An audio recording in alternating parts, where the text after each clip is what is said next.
Happy to be here, and thank you for coming out. George, great to have you here. We're going to do a Q&A with the fans here. Again, I'm Jim Swanson with Victoria Cats, and I'm here to put on a show with you here today. This is exciting. I have a couple of tickets I'd like to throw out there for you quickly to get things started. Are you a Grandmaster chess champion? Is that what I understand? No, absolutely not. But when I was young in secondary school, I used to qualify myself to go represent my school and not only my school but also the neighborhood, like around all the little towns where I come from. And from there I qualified to represent all the towns of my area to Montreal they call provincial. But I never went further than that. I always lost all my matches at the provincial. So, but I do love chess. It's an amazing tidbit. I don't think many people would have known.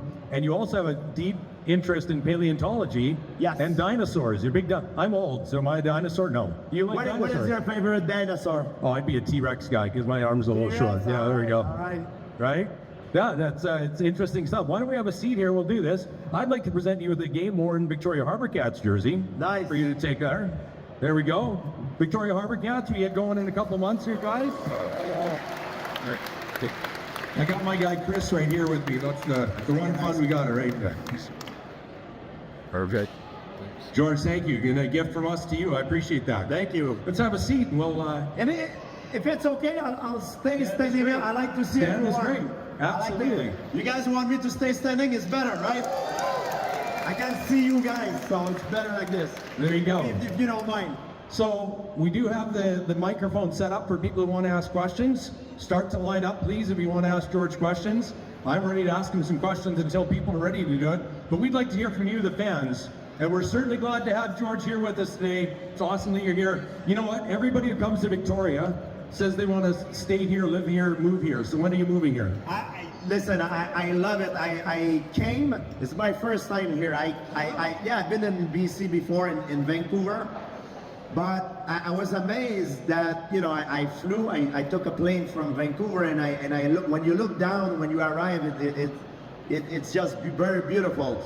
And when you land and you come here to breathe, the air is pure. I love it. It's great. Can you smell the salt in the air here a little bit? Can you smell it? Smell it? The salt, like salt water, the ocean.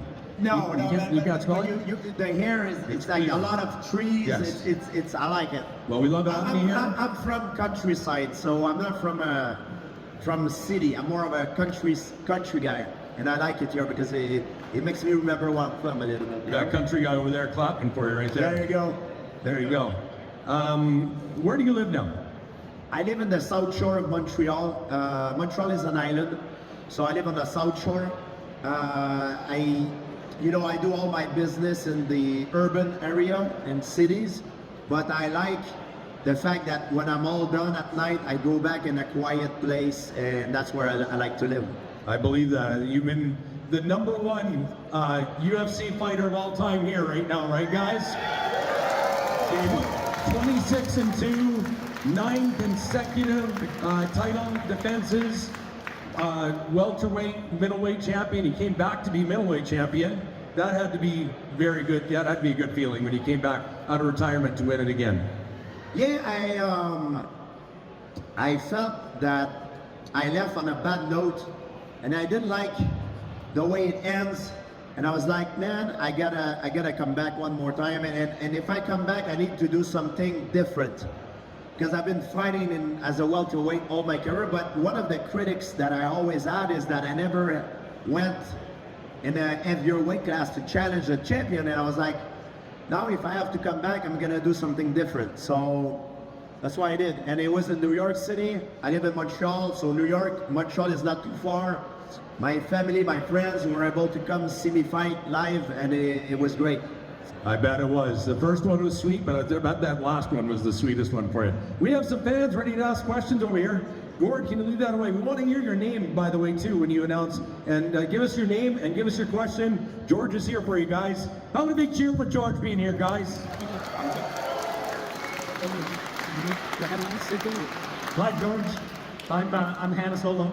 I like your outfit. I'm a big Star Wars fan, by the way. I love it. Thank you. I'll be asking for a picture later. You've famously been quoted saying that you never actually liked fighting.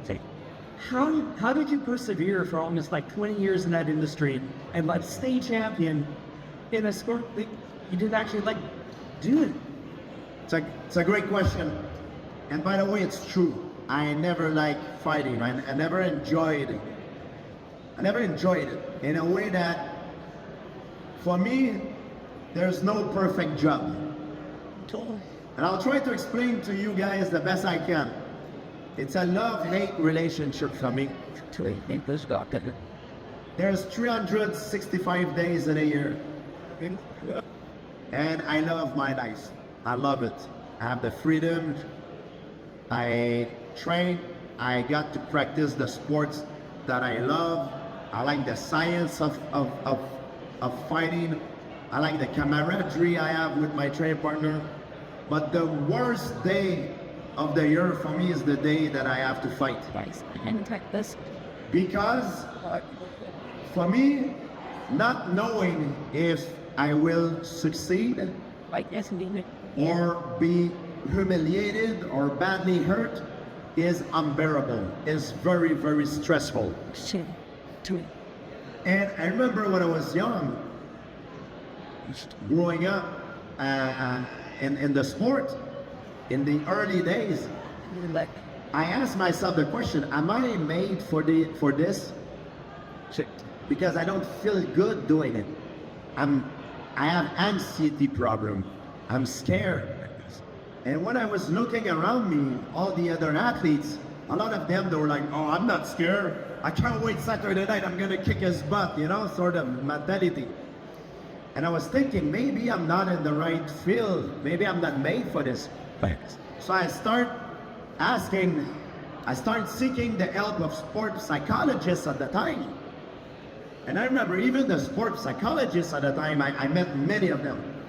They were trying to brainwash me. They were like, George, stop saying you're afraid and that you don't like what you're doing.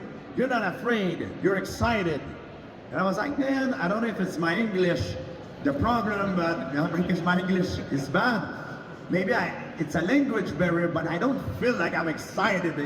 I would be excited for other reason, but not to go fight on Saturday night, not knowing if I will be beat up or humiliated or winning the ultimate prize. And then I realized that I should never be afraid to admit that I'm afraid, because there is no courage without fear. And I made peace with it. And when I made peace with it, I was like, man, being afraid made me perform even better, because I always train in the fear that my opponent is getting prepared better than I do.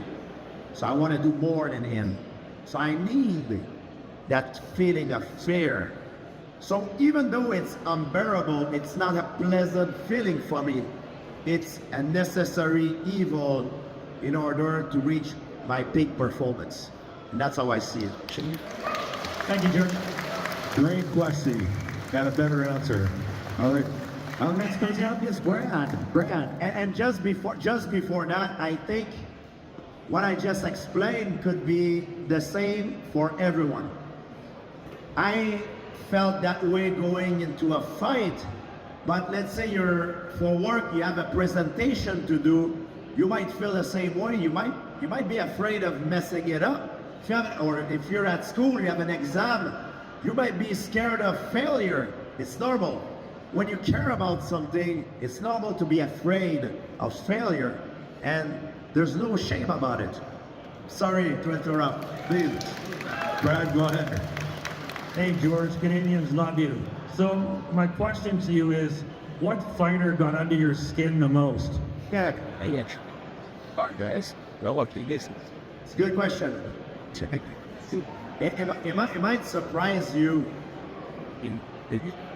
but none of them really got under my skin, even though Dana White repetitively said, oh, he's got under GSP's skin. I'm very good at putting a shield around myself. And this is due I believe, to the fact that growing up I was victim of bullying. I started martial art, first of all, because I was bullied at school. I was getting intimidated every day in the schoolyard when I was young. So I'm used to that people pick on me since I'm very young age. And even though that experience for me when I was young was traumatic, it turns out to be a positive thing later in my life, because it helped me develop a certain skill to not being bothered with what people say, what people do. And one thing, if you look closely, I am a public person. I know that whatever people say about me, especially my opponent, I'm good at putting a shield, and it doesn't get to me too much. It could sometimes a little bit, but not to influence me negatively. However, one thing I do is I never expose my family, my close one, because then this will give an opportunity to my opponent to get to one of those persons that I love, and that will get to me more. So I'm very good at putting a shield around myself. But then if you try to get to someone close to me, then it gets to me even more. So nobody really was able to get under my skin for that reason, because I was good at developing that certain shield. And that's how I did it. All right, thanks, George. Thank you. Thank you, Brad. Why are these guys? Andy? Andy coming up. Hey, George. I think we would all agree that if you were given a rematch, you would definitely defeat Captain America. What would you do differently if you had that rematch to win? Well, yeah, Captain America is a badass. But Batroc the Leaper is a badass too. And I've not said my last word. I'm gonna come back with my brigade and get my revenge. Even though Captain America is not Steve Rogers anymore. He's the Falcon. But I might come back. I might not be dead. So you'll see. You don't show your hands when you play cards, but you'll see. Let's jump this down. Don't count me out. I want a big thank you to Viking Properties for making this happen here today, guys, the sponsor of this as well. All right, our next question is from Steven. Hey, G, let's be how are you doing? Thank you, very good. That's good. I just wanted to know, I had a question. How close was that Anderson Silva fight and getting done? Because you mentioned that you wanted to go up to 185 in your Canadian career, but you never got to. So I just wanted to know how close that fight was, because there was a lot of news regarding it, and back in the day especially, there was a lot of promotion for Dana White. So, to make a fight happen, it takes three entities. It takes one fighter, the other fighter, and it takes the promoter to make the fight. Anderson and I, when everybody wanted to see that fight, we were competing in two different weight classes. I was competing at 170, and I had a bunch of challenger knocking at the door because they wanted to have a fight. I was busy, and Anderson Silva, same thing. He was going on a tear at the time. And that was a fight that all the fans were speculate about. Yeah, right. As an athlete, as a competitor, I always look for fighting the best guy. And even though I'm scared of fighting, I never shy away, because that's what you always... As a champion, as a fighter, the scariest thing is very often also the most exciting thing to do. Because, you know, whatever it's the biggest thing to do, you want to do it. You want to accomplish it to be the best. Yeah. And that's how I was driven back then. So my job is to fight in a cage. That's my job. That's my fight. When I'm in the cage and fight. I have a team behind me because I don't have the expertise to do everything for my field of work. I'm not a lawyer, I'm not an agent, a fiscalist. You know, me, it's fighting.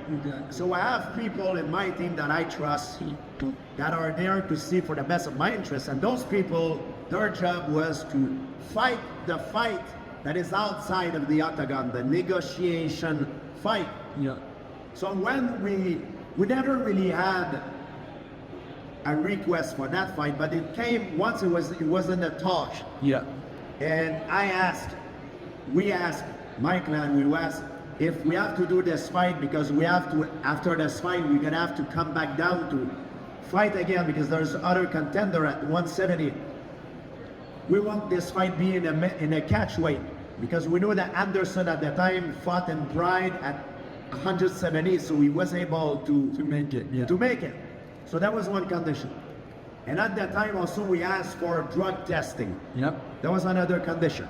That's totally fair. That was two of the conditions that we asked for. And I don't know the condition that Anderson Silva asked for. And we asked also a third one, that is that this fight is on an independent contract that my existing one. Because when you sign a contract with UFC, you sign a contract for multiple fights. You don't sign only one fight, because if you sign one fight, you win the championship. After you have the opportunity to go fight somewhere else, they don't want that. So they want to lock you in, so you sign 3, 4, 5 fight contract. Yeah. So our purses are predetermined before the fight, depending of the outcome of the previous fight. So in the contract, we wanted to have a weight class that is a catch weight. We wanted to have drug testing, and we wanted to have an independent contract for me to fight him. Because if you want me to derail from what I'm doing, you need to compensate us more, because it's different. It's reasonable, and that was on our side the demand. I don't know what Anderson Silva's demand was. Yep. Because when you negotiate independently. You don't know what the other side. And they never came back to us with the answer. They did not even say no or yes. They didn't even said. They did not even came back. So that fight, unfortunately, always stay in the room of speculation. Yeah.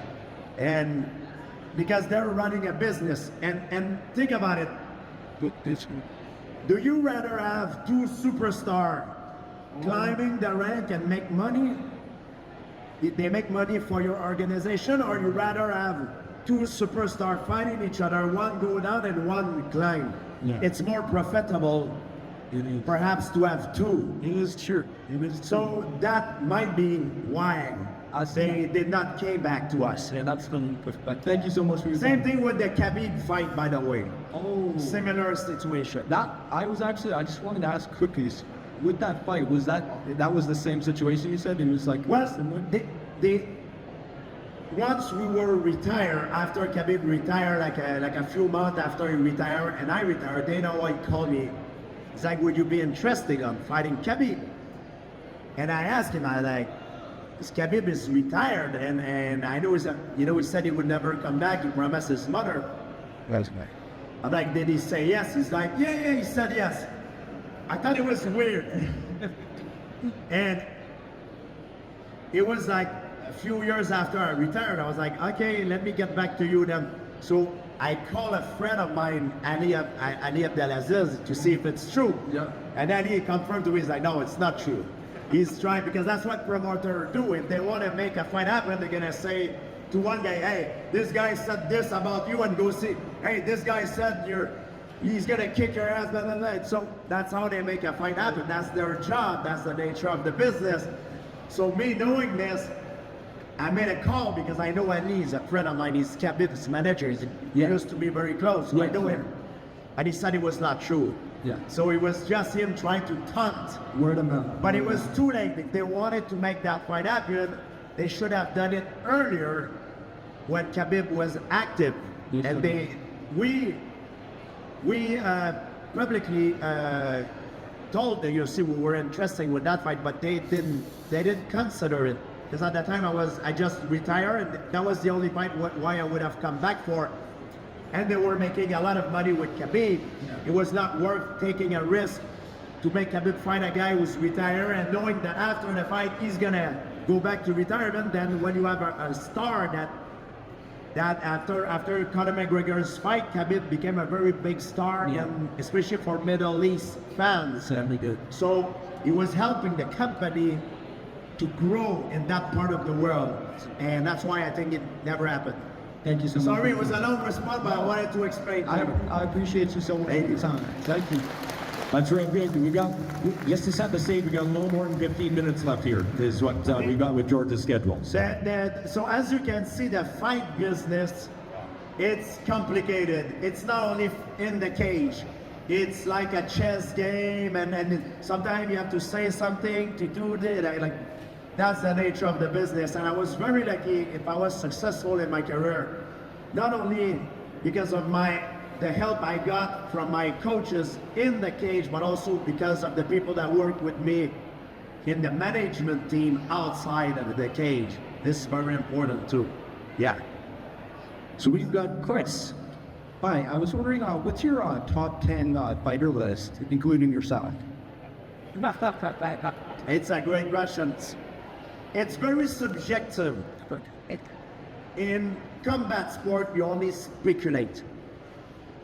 In sport like sprinting, lifting, there's no speculation because we know that Usain Bolt run faster than Johnson, and vice versa, because we have result, clear data.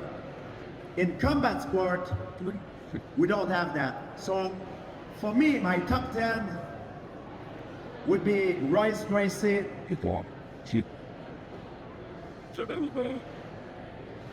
I would put there John Jones, Demetrius Johnson.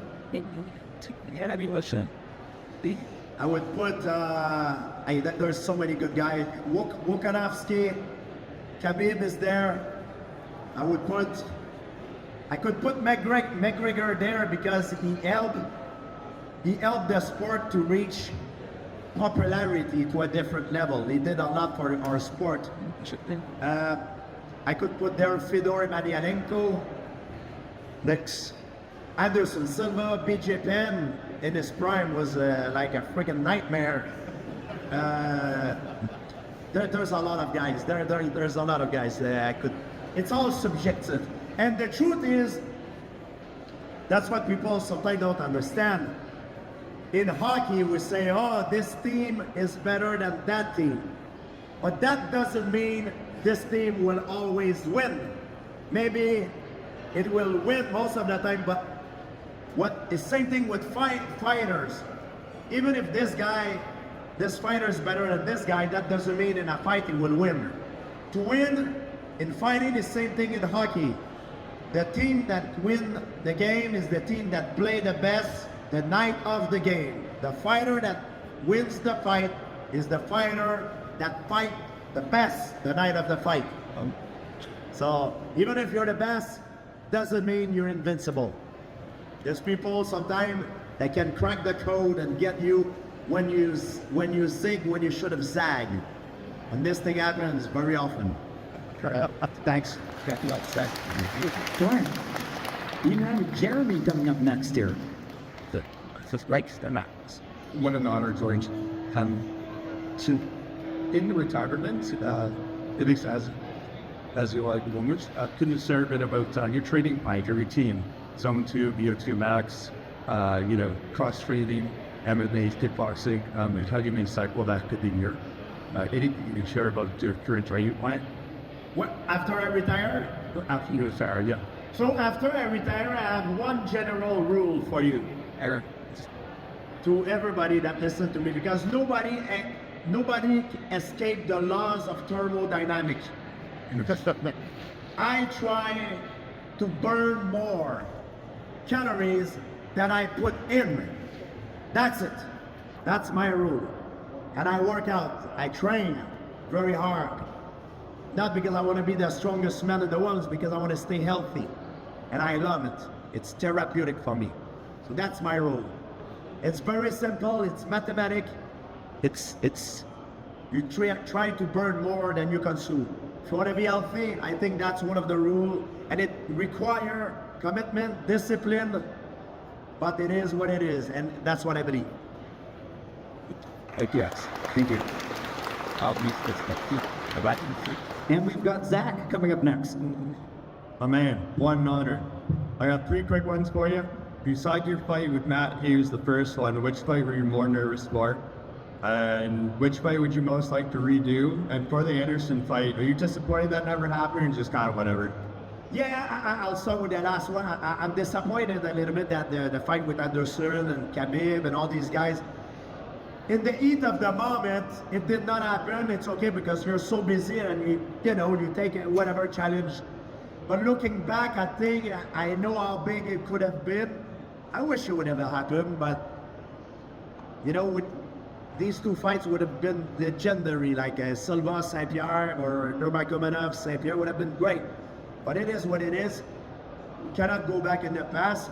And the other question was, sorry. Besides your first fight with Matt Hughes, Yeah. which fight were you most nervous for? The most nervous fight, Matt Hughes, the first fight.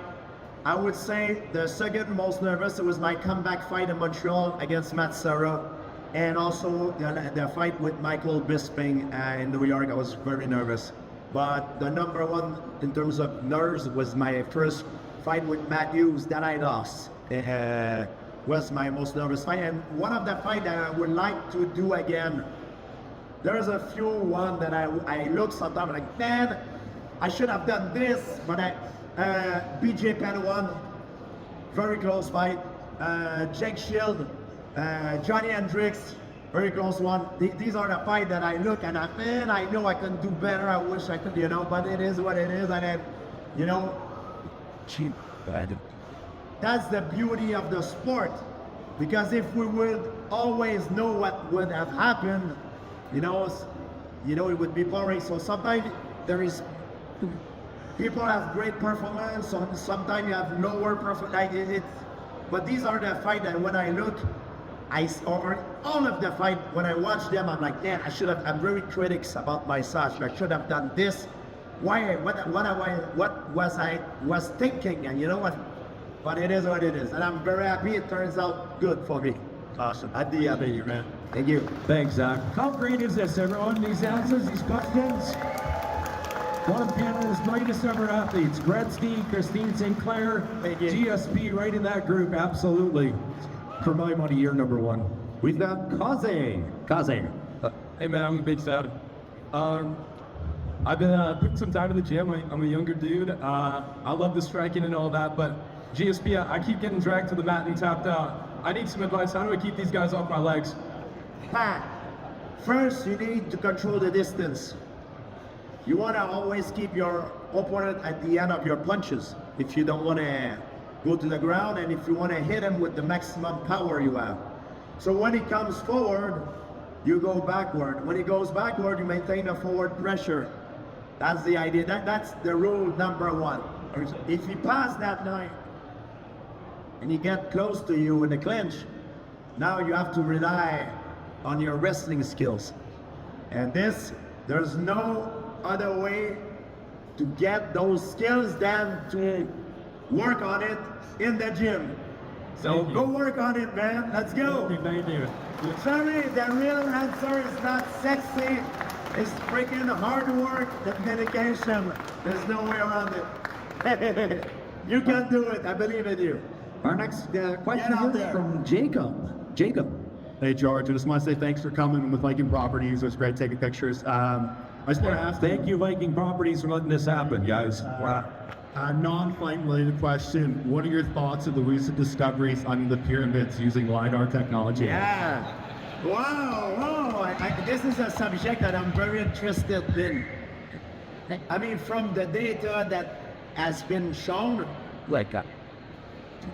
And from all the discussion that I've seen online among the experts, it seems that the instrument that they use is relatively new. This find has not been peer reviewed, so they need more tested before we claim with certainty that there is something big under the Giza Plateau. But that is a very interesting discovery if it turns out to be true, because it will redefine everything that we know about history. Redefine history for sure. Yes, but before we get all excited, and which is normal to be excited because every great discovery starts with like with a paradigm, when you break a paradigm, and that's what it is. And I think they need to they cannot just disregard it. If they disregard, it's bad. I think you need to dig in to see what really is going on out there. That's my opinion on this. Thank you, appreciate it. I'll see you later at the fights. Thank you. Thank you, Viking Properties. Thank you very, very much. Doesn't happen without great sponsors. And our next question is by Greg. Hey George, first off, just wanted to say thanks for being here today. We really appreciate it. If you're serious about that Cap versus Badrock rematch, I'm ready when you are, man. Let's go. My question for you today is, you've always shown a lot of pride in your karate background, which I really appreciate personally. You hear people say things like, "Oh, karate doesn't work in a real fight. Karate's not practical." What do you say to that? What are your thoughts on that? No.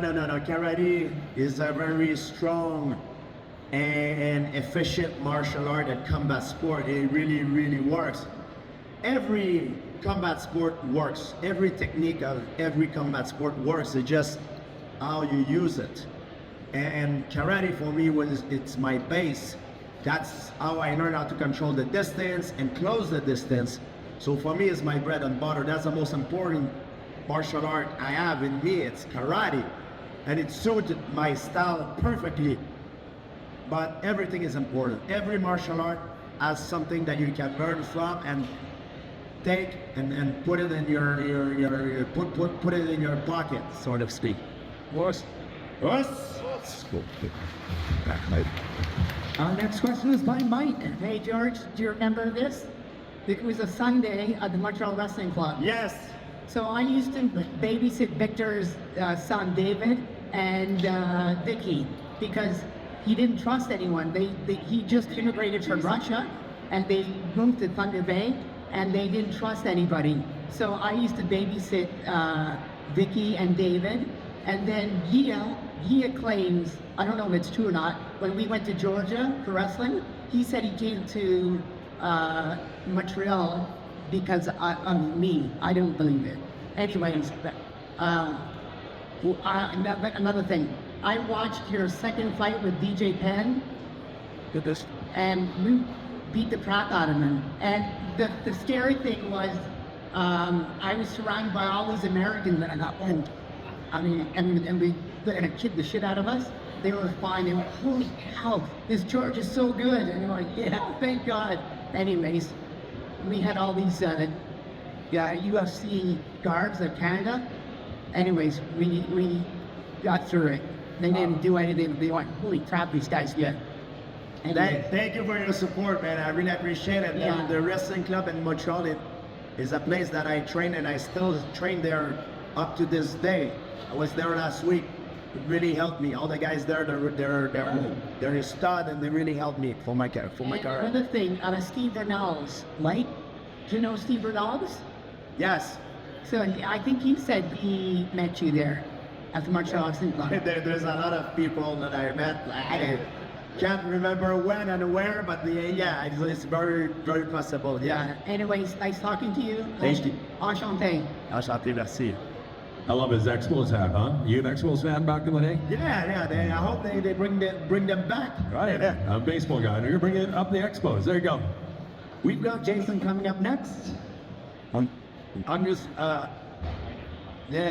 just super anxious. I'm like, fuck, it's pardon my language. It's like GSP when you came walking out. I was like, yeah, because like I was talking to a friend of mine, and I was like, yeah, like GSP, he's on the island. She's like, who's GSP? And I'm like, look, like if you like basketball, it's like the equivalent to meeting Michael Jordan, like for me, right? So it's a really honor and privilege to get to be here. Thank you. I don't want to ask you a question that you've heard 1,000 times in your career, so I'm trying to think, I'm like, what's the best question? So I would say one thing I admire about you the most over the years of watching you is the way you conducted yourself outside the octagon, as far as how you treat people. You talked a lot of, so would you say that, you know, as far as being humble and respectful, would you attribute a lot of that to your martial arts background or your home life?